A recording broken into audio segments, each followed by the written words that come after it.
Morning. Wow. Thank you very much for the question. I'm feeling a lot better. I really appreciate the question. That's very thoughtful. Yeah, I apologize for missing class on Friday. I hope that you guys found something to do with your time. I'm sure that everyone did. Um, I have been having some weirdness with my internet, so I'm going to actually turn my video off. Thank you very much. I really appreciate that, Aurelia and Michelle. Thank you. Um, So today I am recording, so that's good.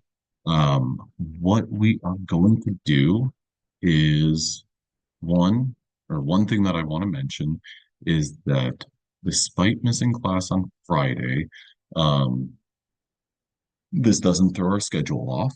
Um, because if you remember this upcoming Friday, the plan was to do basically a review.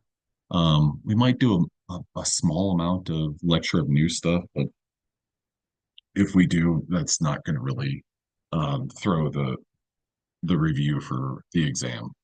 So this upcoming Friday, plan on reviewing, and then a week from today, we have our next exam. Um, I should before my hope is before Wednesday, before our class on Wednesday, I'll have the practice exam posted. So you guys can work through that. And I would strongly recommend that your practice exam, that you do the practice exam because it's going to be a really good indicator of what your actual exam is going to look like. And I say that because I'm going to kind of be writing them side by side one another. Now, with that in mind, what we're going to be talking about today in class, we're going to be going and talking about gases. If you remember last time, we were talking about, um, or most recently, we were talking about intermolecular forces. We talked about solutions, things that dissolved in, and I'm going to start a phrase, and then if somebody wouldn't mind concluding it, like dissolves blank. Go ahead and add to the chat what the blank should be filled in with.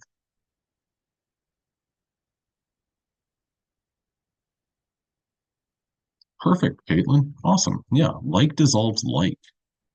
And when we were talking about that in chemistry, we're talking about like polar substances,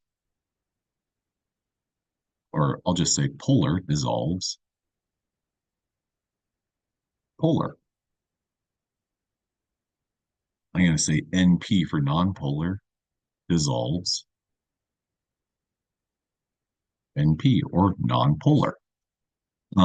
So it's important whenever we think about solutions that that general rule of like dissolves like is the kind of rule that we follow.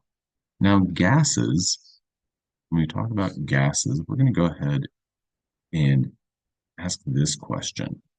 Okay. So imagine that you have a 20-ounce Dr. Pepper bottle that you haven't yet opened. Okay. There's no holes in it or anything like that. You just bought it at the grocery store. You get a pot of water and you start heating that water to a boil. And you put that Dr. Pepper bottle into that pot. You haven't opened the bottle. The cap is still well in position. The heat from the boiling water is going to be transferred to the Dr. Pepper bottle.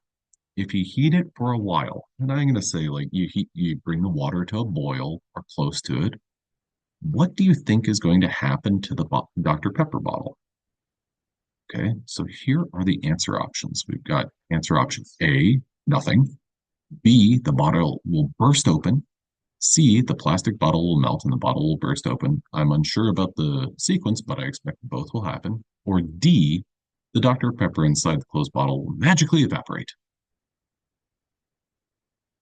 Go ahead and I'm going to add 15 seconds to this one.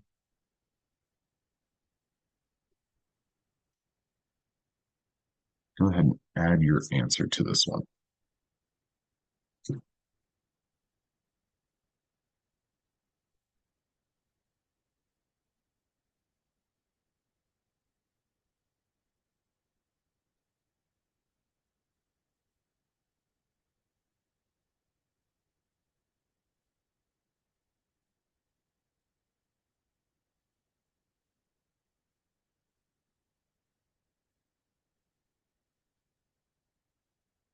We got some answers, and I'm going to go ahead and I think that I've marked one as correct, but I'm really just trying to treat this one kind of like a survey. I kind of wanted to get a sense of what everyone thought. B and C, those are the ones that I marked as the correct answers. And lo and behold, everyone picked B or C. And that's perfect. That's what I was looking for there. And the reason that I was looking for that because everyone, I think that everyone who answered this, they could visualize this. They could imagine, oh, I picked up a 20 ounce Dr. Pepper bottle. Oh yeah, I put water on the stove to boil. I boiled water. I can imagine what happens to that bottle. And, you know, that's all important because of the fact that I want you to think about gases. I'm going to say gas behavior. I'm going to say is intuitive. And I say that it's almost like when I say intuitive, I mean like you understand it. It's relatable. Like this is an important thing for gases and understanding them. I feel like, and have felt like this since I first took a chemistry class. I felt like understanding gases was maybe one of the um like the I don't know if I want to say the easiest, but it was just so relatable because you everyone's or probably you've popped popcorn in the microwave or you've maybe put a sealed container in a microwave and all of a sudden it pops. These are things that you've kind of done. So it's almost like whenever we get into the nuts and bolts of gas laws and how they behave, I think that you can, I think that it's really helpful to try to think of an example that you've seen that relates to this. Now, I gave a little in my prompt here. Um, I said you heat it for a little while. And I was kind of meaning like, 4 or 5 minutes or something like that. And so if you're looking for, well, what is the right answer? I think that B would probably happen before, um, or the bottle would burst before it would melt. But again, this is a question that's kind of all up to interpretation. Now, with that in mind, here is what I think is a really fantastic view or visual of what gases do. So here you can see basically all of the different molecules or atoms that make up a gas. They're just kind of in constant motion. Now, are there any of them that kind of just remain still? Or actually, let me rephrase that question. An answer in the chat is every single one of these, I'll just refer to them as molecules. Is every single one of these molecules, does it have the exact same speed and same trajectory? Do they follow the same path?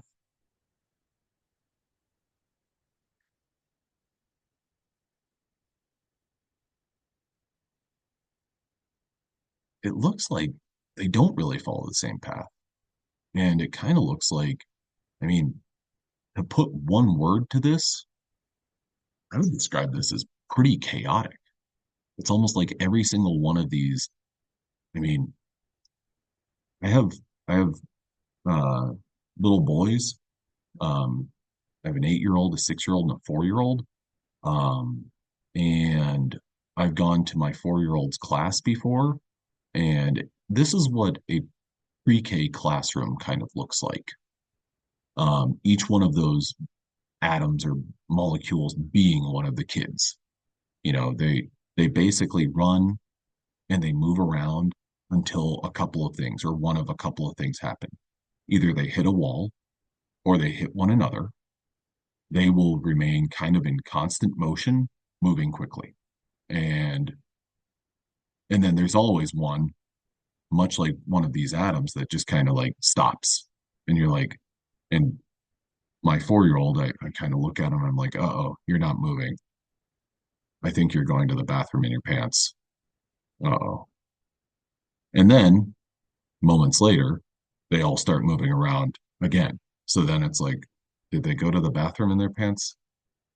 I don't know if I want to know the answer to that question. At any rate, so this is a really great depiction of what gases look like on the molecular level. So on that super small level, this is what is happening, and this is how gases are behaving. These collisions occur, and these gases are kind of in constant motion.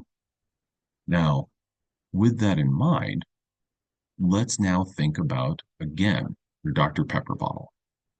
Or heck, let's go ahead and get a different Dr. Pepper bottle. Imagine the space above the Dr. Pepper, above the solution in that closed bottle. What best describes it? A, there's nothing there, no molecules, no atoms of anything. B, a gas occupies that space, but I'm unsure what it is. Maybe a mixture of carbon dioxide and O2. Think about that. Answer that question.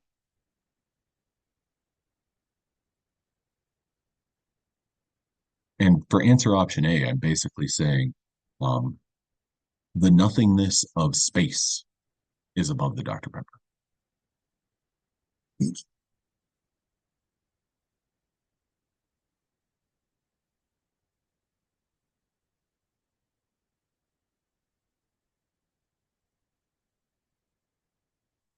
Yeah. Okay, let's check the answers. You know what? I'm feeling good about that. Good. Yeah, you all know that there's something there. And is it carbon dioxide or O2? Those are both really good guesses. There's probably a couple of other gases there, but mostly it's carbon dioxide and oxygen. Now, here is another demonstration of how gases behave. So what we're going to look at is basically just an introduction of gases. Okay, so let's go ahead and we're going to add some gases into this. Okay, so I'm going to add a little bit of gas with my bike pump here. Okay, and notice what they're going to do is they're going to kind of spread out, and it's going to begin to look like that video that we just watched. Now, this is something that I want you to think about, like from your own experience. If you're heating or cooling something, what do you think's happening? Okay, so let's go ahead and heat this up. Add fire to it. I'm going to add fire and stop and just kind of watch. And you know what I see is looks like some of the atoms or some of the molecules move a little bit faster, but some of them still aren't moving a whole lot. So I'm going to increase my temperature a little bit more. Well, that's kind of speeding them up. And then what I want you to do is also, next time I increase the heat, look at and watch this right here, our pressure. Okay, so because, okay, so I'm going to add more heat. I had to do the sound effect so that it's believable. The pressure went up. Okay, now when we added heat to this container where we have these gases, the pressure goes up. Now, in addition to that, what I want you to recognize is this container, this box here, basically all these gases are kind of, they're contained. So this is a closed system. This is almost like that Dr. Pepper bottle. We've added the heat to it. And I think that everyone's probably had this sort of experience. Like if you, and actually, heck, if you have let's say you get a Dr. Pepper bottle, and if anyone is curious, I get paid $2.25 every single time that I mention Dr. Pepper. I'm just kidding. I don't get paid anything, but I think I feel comfortable saying that I am a Dr. Pepper fiend. Um, so imagine that you go to the gas station, you get a Dr. Pepper, you get a Diet Coke, whatever, your choice, and you put it in your car, and then you go, and you forget it in your car. At the end of the day, if you come out to your car, and let's go ahead and say this is, middle of July, July 22nd, The temperature outside is 98 degrees. The heat index is 12,000 degrees, it seems. Can you describe that Dr. Pepper bottle? It hasn't popped or anything like that, but when you pick it up, does it feel the same as it did in the morning when you picked it up from the gas station? I'll ask that question. Does it feel the same? We got a head shaking. No, it doesn't. Not only does it not feel the same, but it almost feels like it's kind of bursting at the seams. It's almost like whenever I went to my mom's house a few years ago and I picked up my high school Letterman jacket and I was like, yeah, I'm going to try my Letterman jacket on. And I try it on and it doesn't fit quite as well as it used to. It's kind of like bursting at the seams. There's a lot of pressure that has built up. And that's one thing that the gases do. As the heat goes up, because remember that Dr. Pepper, well, the gas that was in there, the solution that was in there, it remains constant, but the temperature increased. And when the temperature increased, so too did the pressure. So as our pressure increases, well, that's going to change kind of how that gas feels. Now, if you were to, or that bottle feels, if you were to drop the temperature, let's cool it down, put it on ice, what's going to happen? Well, a couple of things. One, the motion of those gases is going to go down. Two, the pressure is going to go down. And if you keep cooling it, oh, wow, stop the press. We're at 244 Kelvin. 244 Kelvin, that's a super low temperature. That's below 0 degrees Celsius.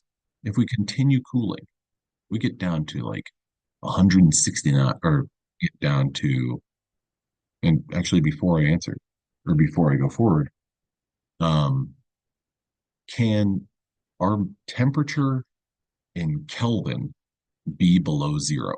This is a yes or no question.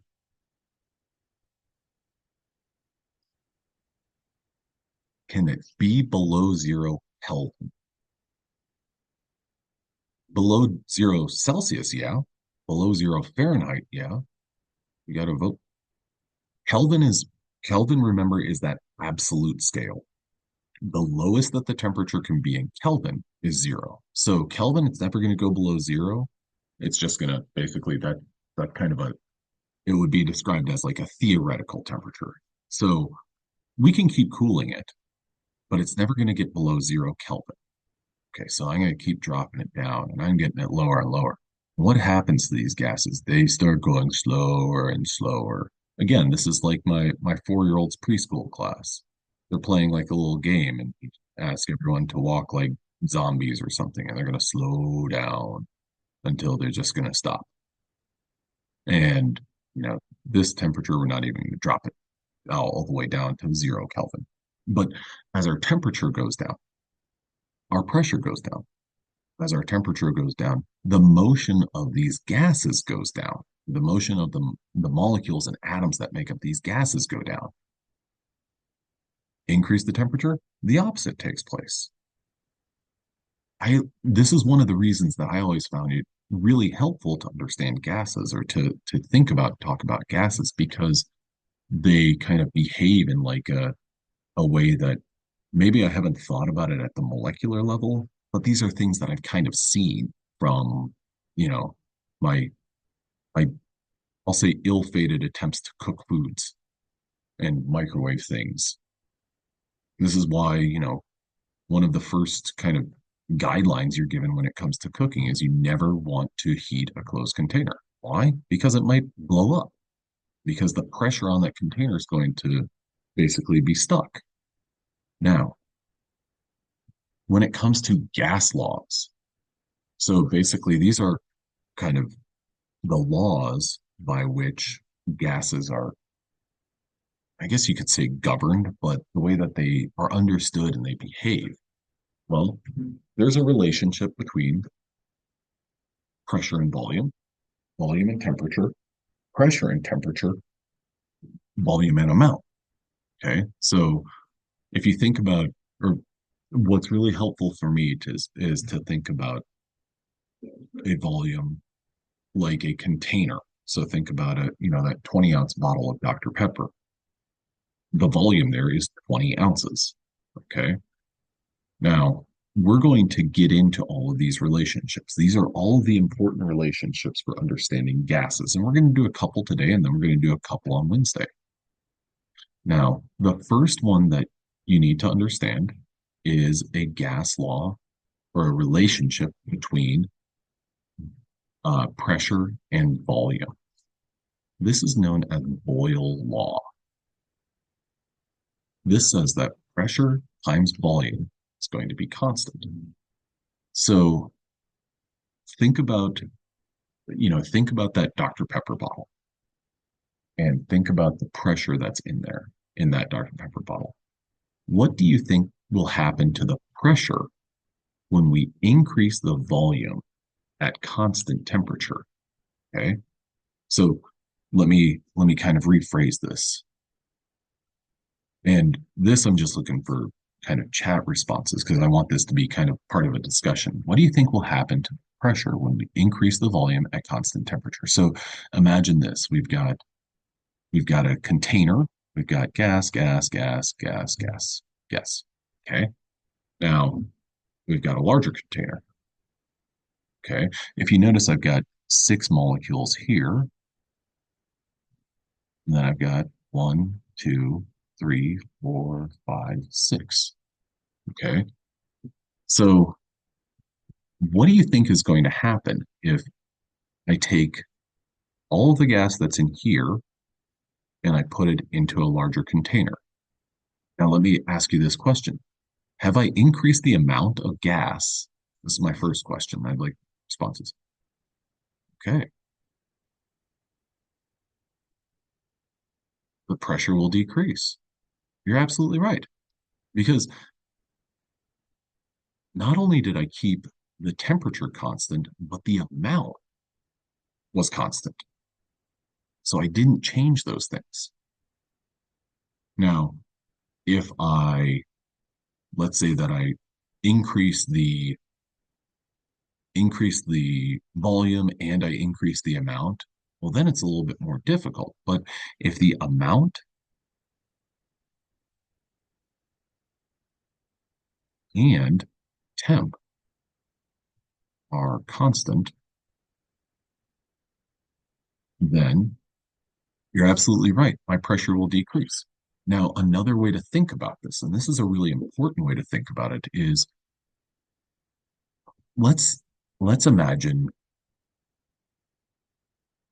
all of these little atoms or all of these molecules. I'm going to circle them. This guy right here. What's it going to do? It's going to bump into this wall. And then after it bumps into that wall, it's going to bump into that other molecule. And then it's going to bump into the wall again. And then it's going to bump into the wall. What do you think is going to happen in terms of number of collisions that molecules have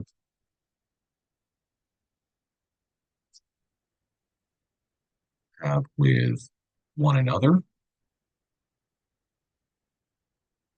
and the walls of the container?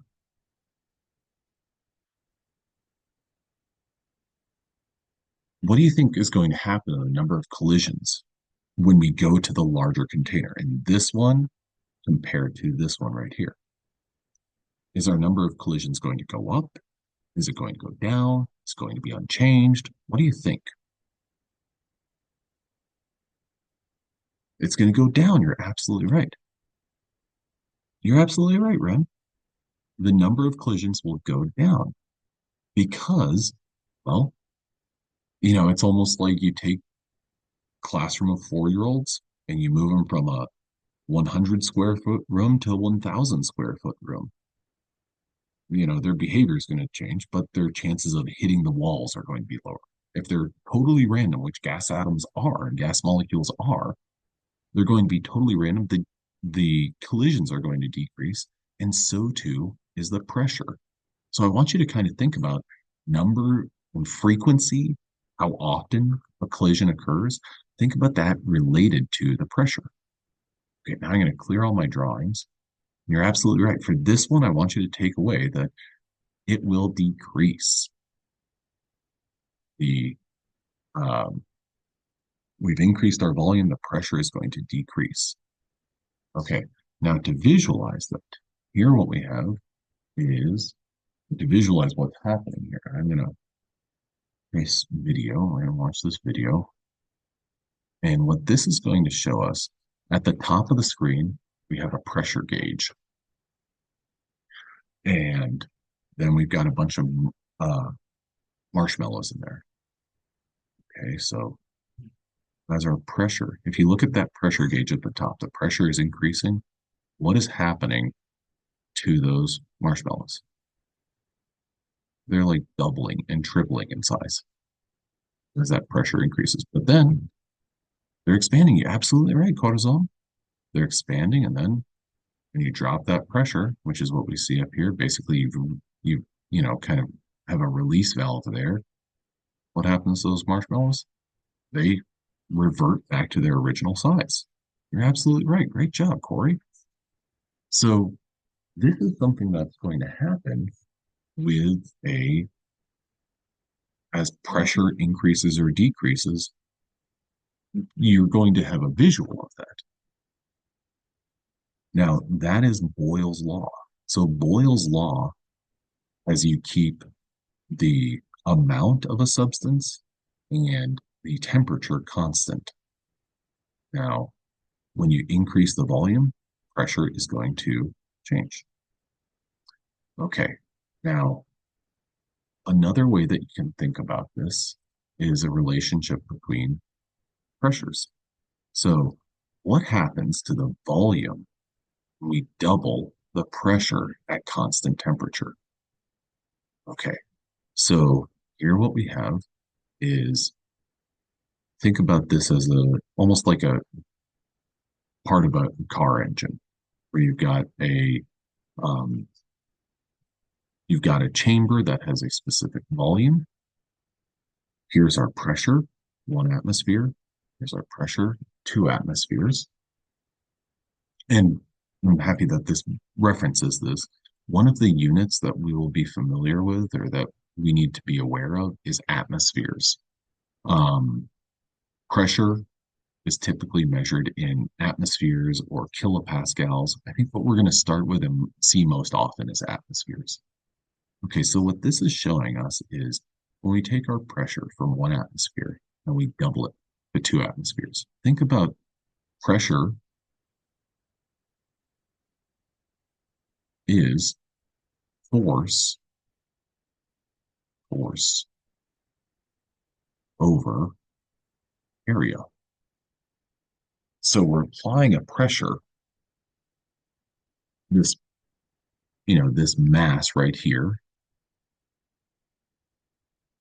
that's pushing down. And then we double the weight. And when you think about this as like a 10-pound weight, then you put two 10-pound weights. Basically, that's 20 pounds. You got 20 pounds weighing down on this gas. Okay, so our pressure goes up. Now, without even doing the calculation, what happens to our volume? What happens to the volume that the gas occupied? It's halved, right? Let's go ahead and try to do a calculation with respect to that. Okay, so let's go ahead and say P1 for our initial pressure. I'm going to define this as 1.00 atmospheres. P2 equals 2.00 atmospheres. V1 equals, I'm just going to give you a volume. Let's say that it's, 1.00 liters. Okay, so what we're going to do is set this up. What we need to solve for is V2. So P1 is 1.00 times V1 equals 1.00 equals P2, which is 2.00, and then V2, which is, I'm going to put that as X, something we don't know. Okay, so 1.0 times 1.0 is 1. That's equal to 2.00x. Divide this by 2. And remember, x is our V2. Well, 1 divided by 2 equals 0.5. So V2 is 0.5. And what are our units for this? Is it atmospheres? What are our volume units? We started out with perfect, Caitlin. That's absolutely right. L. And Rem, you're absolutely right. You said that our volume would be halved, and it is. Our volume got cut in half. It went from 1 liter down to half a liter or zero point 0.5 liters. Okay, so that is our, you know, that's basically our mathematical representation, our calculation um, for Boyle's law. Now I'm going to clear all my drawings. I'm going to go on to the next. Oop, that.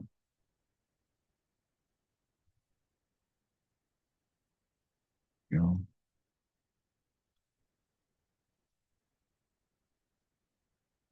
My computer. Oh, there we go. So we've got a relationship between pressure and volume. The next one that we're going to go to is a relationship between volume and temperature. And this is something that I think that you've got a good idea of if you have a closed container. I always like to think of like a Ziploc bag or something like that. Because a Ziploc bag, the material that makes up that Ziploc bag, it has some, what you describe as elasticity. It has some kind of flexibility. It can expand, it can contract. Charles's law is the law that we use that governs the relationship between volume and temperature. Charles's law, sometimes for fun, I'll refer to this as Chucky's law, um, just because Chuck can be short for Charles. Okay, so Charles's law says that volume is equal to a constant times temperature.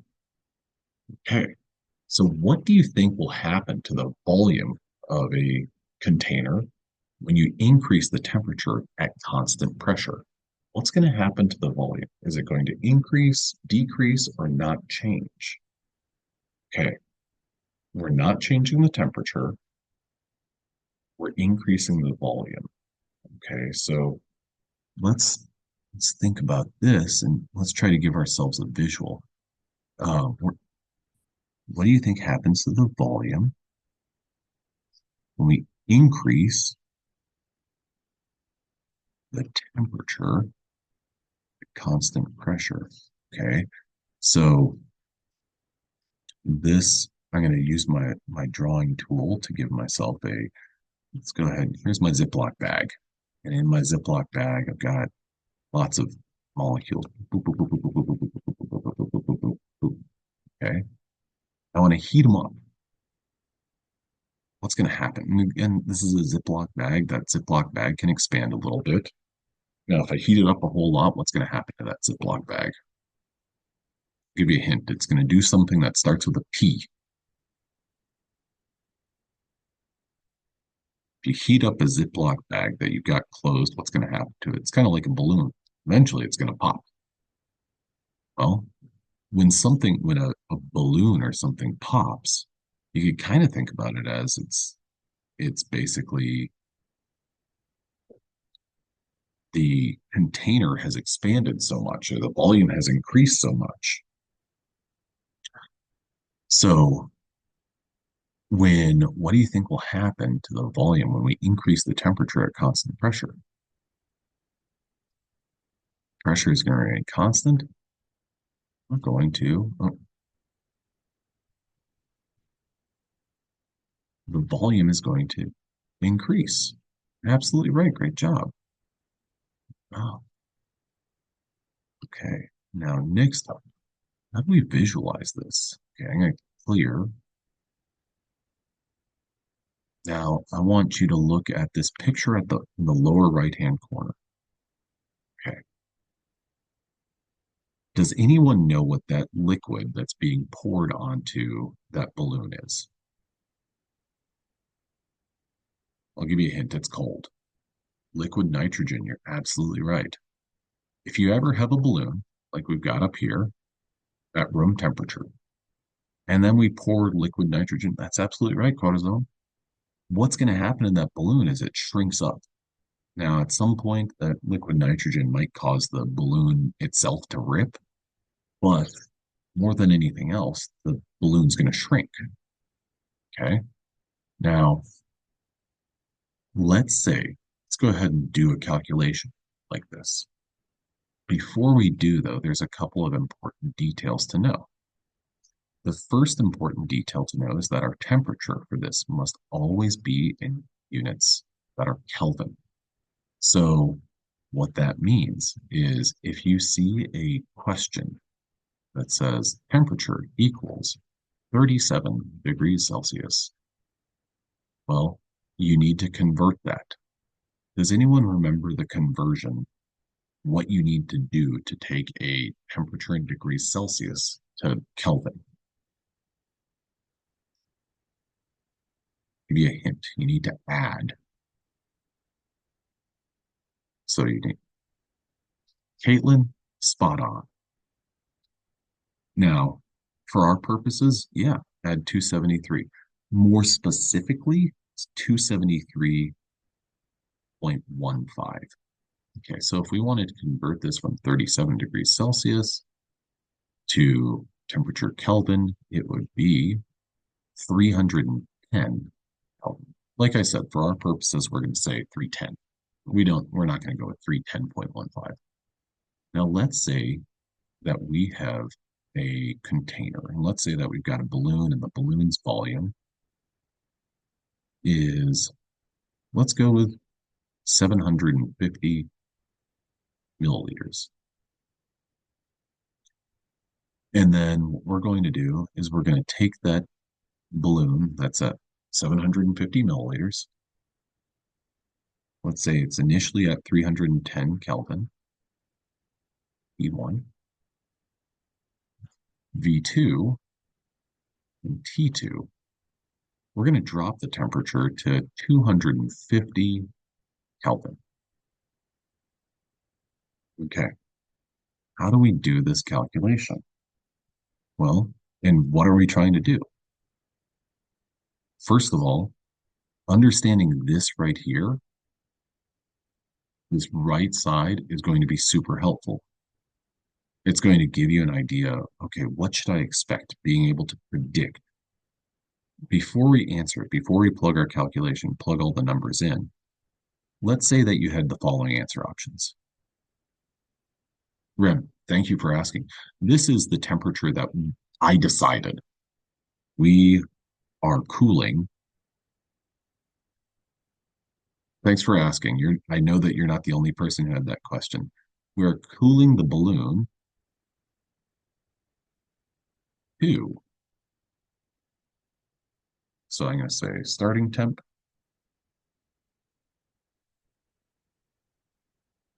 is 310, and then we're cooling it down to 250 Kelvin. Okay, so let's say that you had this question. Okay, let's go with answer option A. And my question is, what's the new volume? And then I'll put in parentheses V2 here. We got a couple answer options. Let's say that it's 1,000 milliliters, 750 milliliters, and then let's say 450 milliliters. And then last but not least, we'll say cannot be determined. Cannot be determined.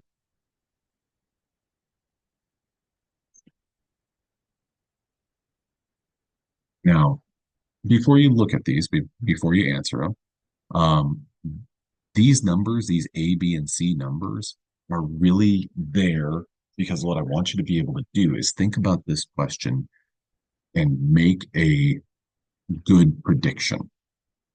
Okay. Answer option A. Let's think about that.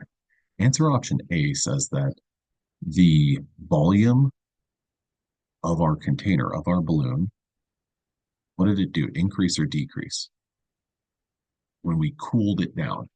If we answered A, we're saying, well, oh, 1,000 milliliters is larger than 750. So if we answered A, we'd be saying, oh, well, the balloon got smaller. Sorry, the balloon got larger. It expanded from 750 to 1,000. Does that make sense?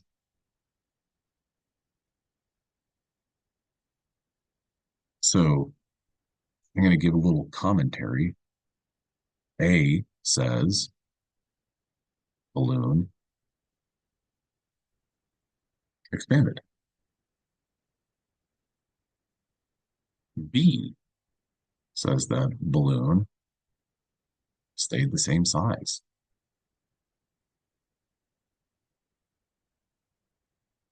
And then C says balloon, Rem, I think you're on this one, got smaller. I think, Rem, you were answering the question that, okay, what do you expect to happen? So think about this. With the information that I provided you down below here, with this information down here, and kind of taking a conceptual approach to it, do you think that it's A, B, or C? Did the balloon get larger, stay the same size, or get smaller? If you say that it's, I like it, Rem, I like it, good job, the balloon got smaller because our temperature got smaller, which is what we're seeing with this balloon over here. Balloon at room temperature that we then pour liquid nitrogen on. That liquid nitrogen causes the balloon to get smaller and smaller and smaller. Okay, so basically for this sort of question, you got three options. We didn't even have to do the calculation because we know that when we drop the temperature, well, then the volume's going to drop. When we increase the temperature, what's going to happen to the volume? Volume's going to go up. Okay, now let's go ahead and do the calculation though, because you might have a question that asks and gives you a couple of different answer options and a couple of like equally appealing and attractive answer options. So to do this sort of calculation, I think that a very good way to approach it is to say, all right, 750 over 310. I'm going to plug that into my calculator. My calculator right now is my phone. So I'm going to say 750 divided by 310. When I plug that in, I get 2.419. Okay, that number is not my answer because 2.419 is equal to V2 over 250. Now, what I want to do is I want to multiply each side of the equation by 250 because the 250 is in the denominator. And when I multiply each side by 250, then effectively it cancels out. So now I'll say 250 times 250, 250 times 250 times 2.419. I get V2 is equal to 604.8. And what are my units for this? This is going to be in milliliters. So now my question for you guys is, did my volume decrease? What did I start at? I started at 750, and it drops to 604. Okay, awesome, Corazon, you're right. So this is basically the relationship between temperature and volume. Now I think that, let's see, I'm going to check my next slide. I'm pretty sure I got some, no, that's the end of it. Perfect. Okay, so this is where I wanted to end today. We talked about our relationships between volume and temperature, as well as pressure and volume. So if I can make a recommendation for what you can do moving forward with this is try to think about examples that you've seen in your day-to-day life or examples that you can kind of visualize with respect to the relationships between volume and temperature. I'm going to go ahead and stop my share. I'm going to stop my recording. I'm going to tell you that I hope you have a great day. I hope that you, yeah, just enjoy your day. And I will see you guys on Wednesday. Thank you for coming to class, everyone. Thank you. Have a great day. Thank you. You too. Absolutely. Thank you, Aurelia. I will. You too.